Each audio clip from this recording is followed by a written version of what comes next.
প্রথম দফার ভোট রয়েছে আগামী 23শে এপ্রিল, আর সেই ভোটের বিজ্ঞপ্তি প্রকাশিত হতে চলেছে আজ। প্রথম দফায় মনোনয়ন জমা দেওয়ার শেষ তারিখ 6ই এপ্রিল। প্রথম দফায় 152টি আসনের মনোনয়ন জমার কাজ শুরু।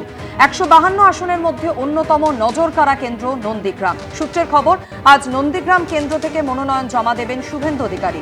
হলদিয়া মহকুমা শাসকের দপ্তরে গিয়ে আজ মনোনয়ন জমা দেওয়ার কথা রয়েছে বিরোধী দলনেতার। মনোনয়নের জন্য গতকাল শুভেন্দু অধিকারীর হাতে দলীয় প্রতীক তুলে দেওয়া হয়েছে। নন্দীগ্রামের প্রার্থীর হাতে দলীয় প্রতীক তুলে দিয়েছেন রাজ্য বিজেপির সভাপতি শ্রমিক ভট্টাচার্য।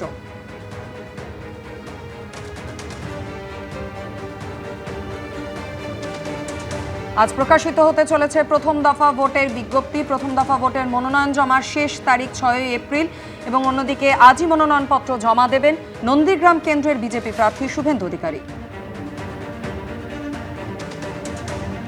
আজ হলদিয়া মহকুমা শাসকের দপ্তরে গিয়ে মনোনয়ন জমা দেওয়ার কথা রয়েছে বিরোধী দলনেতার। মনোনয়নের জন্য গতকালই তার হাতে দলীয় প্রতীক তুলে দেওয়া হয়েছে। দলীয় প্রতীক তুলে দিয়েছেন রাজ্য বিজেপির সভাপতি শ্রমিক ভট্টাচার্য।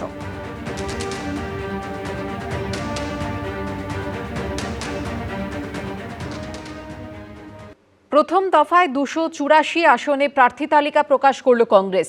বহরমপুর থেকে প্রার্থী করা হয়েছে অধীর চৌধুরীকে। মালতীপুরে প্রার্থী মৌসম নূর, এছাড়াও নেপাল মাহাতো, মোহিত সেনগুপ্তদের প্রার্থী করেছে কংগ্রেস। নতুন মুখ হিসেবে প্রার্থী তালিকায় জায়গা করে নিয়েছেন সোমেন মিত্রের ছেলে রোহন মিত্র। প্রার্থী হয়েছেন আশুতোষ চট্টোপাধ্যায়, সুমন রায়চৌধুরী, প্রদীপ প্রসাদ, মিল্টন রশিদরা। তবে প্রথম তালিকায় নাম নেই প্রদেশ কংগ্রেস সভাপতি শুভঙ্কর সরকারের। একদিকে একঝাঁক তরুণ ও নতুন মুখ, অন্যদিকে বর্ষিয়ান ও পোড় খাওয়া নেতা। রবিবার তারুণ্য ও অভিজ্ঞতার মিশেলে ভারসাম্যের প্রার্থী তালিকা প্রকাশ করল কংগ্রেস। ভবানীপুর এবং নন্দীগ্রাম দুটি আসনেই প্রার্থী দিল তারা।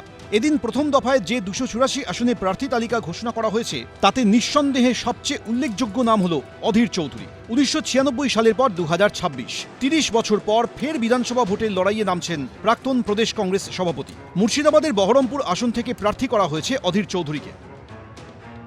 लड़ना मेरा आदत है, लड़ते लड़ते इतने ज़िंदगी गुजारे हैं, इतने उम्र गुजारे लड़ते लड़ते, लड़ना मेरे साथी है और मैं लड़ते जाऊंगा। রাজ্যে তৃণমূল ক্ষমতায় আসার পর এবারই প্রথম এককভাবে ভোটের লড়াইয়ে নামছে কংগ্রেস। তাদের প্রার্থী তালিকায় রয়েছে এক ঝাঁক তরুণ ও নতুন মুখ, যেমন সোমেন মিত্রর ছেলে রোহন মিত্র। এবারই প্রথমবার ভোটের লড়াইয়ে নামছেন তিনি। তাকে বালিগঞ্জ আসন থেকে প্রার্থী করা হয়েছে। কলকাতার রাসবিহারী কেন্দ্র থেকে প্রার্থী করা হয়েছে প্রদেশ কংগ্রেসের সাধারণ সম্পাদক আশুতোষ চট্টোপাধ্যায়কে।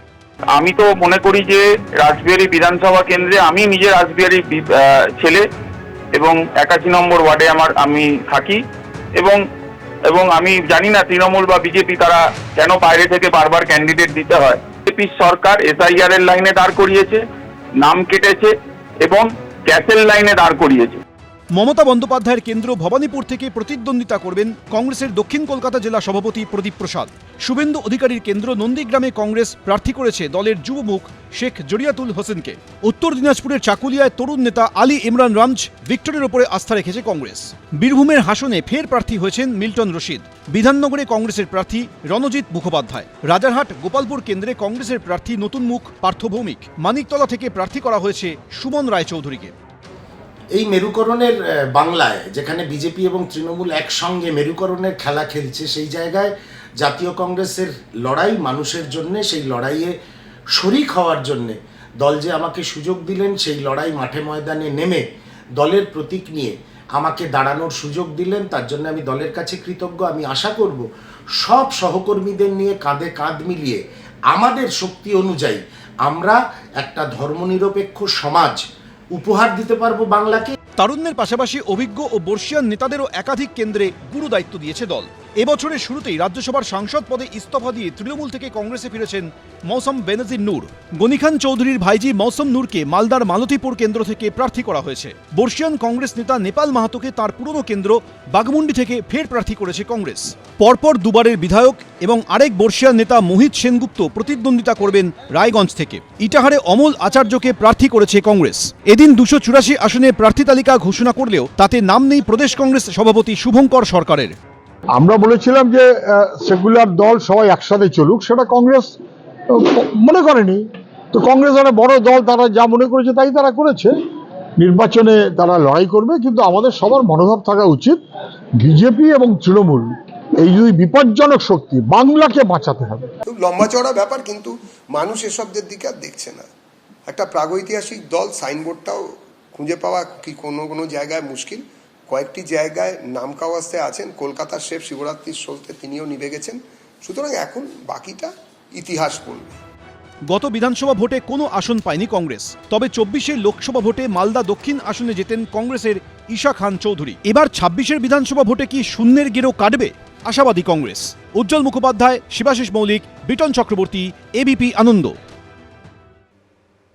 দীর্ঘ 30 বছর পর এবার ফের বিধানসভা ভোটে লড়াইয়ে অধীর রঞ্জন চৌধুরী। বহরমপুর থেকে তাকে প্রার্থী করল কংগ্রেস। প্রার্থী হয়েই বললেন, লড়াই করা আমার অভ্যেস। বহরমপুরে অধীর চৌধুরী কি তার হারানো জমি ফিরে পাবেন, সেটাই এখন দেখার। लड़ना मेरा आदत है, लड़ते लड़ते इतने जिंदगी गुजारे हैं। নবাবের জেলায় এখন আক্ষরিক অর্থেই তিনি মুকুটহীন সম্রাট। প্রদেশ কংগ্রেস সভাপতির পদ নেই, নন সাংসদও। দীর্ঘ 30 বছর পর এবার ফের বিধানসভা ভোটের লড়াইয়ে অধীর রঞ্জন চৌধুরী। मैं पार्टी के एक फौज हूँ, पार्टी का एक फौज हूँ।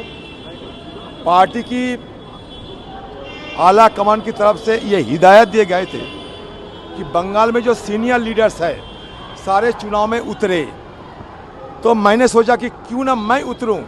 1991 সালে নবগ্রাম বিধানসভা কেন্দ্রে ভোটে লড়ে হেরে যান অধীর চৌধুরী। তারপর 1996 ফের নবগ্রাম বিধানসভায় ভোটে লড়াই। সেইবার প্রায় 22,500 ভোটে জেতেন তিনি। তবে তারপর আর বিধানসভা ভোটে লড়েননি, লড়েছেন শুধু লোকসভা ভোটে। 1996 এর পর 2026, টানা 3 দশক পর আবার বিধানসভা ভোটের ময়দানে।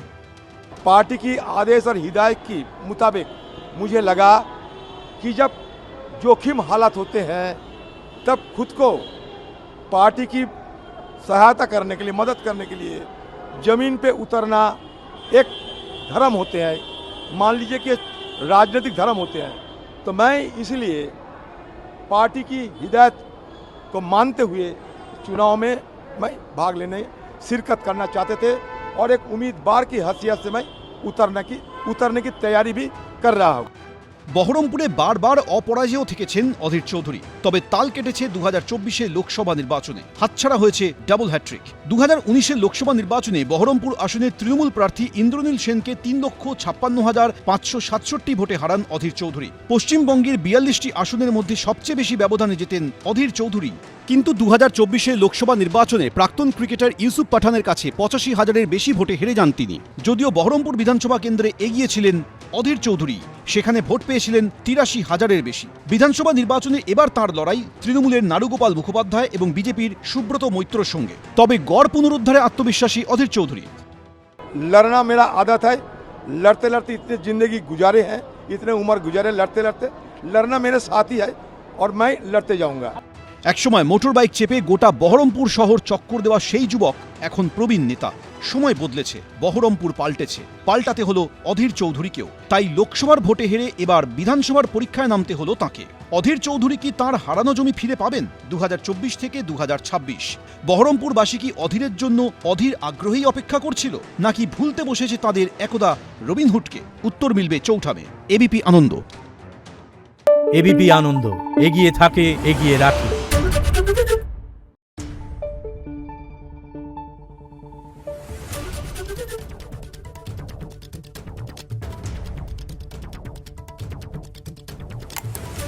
Thank you.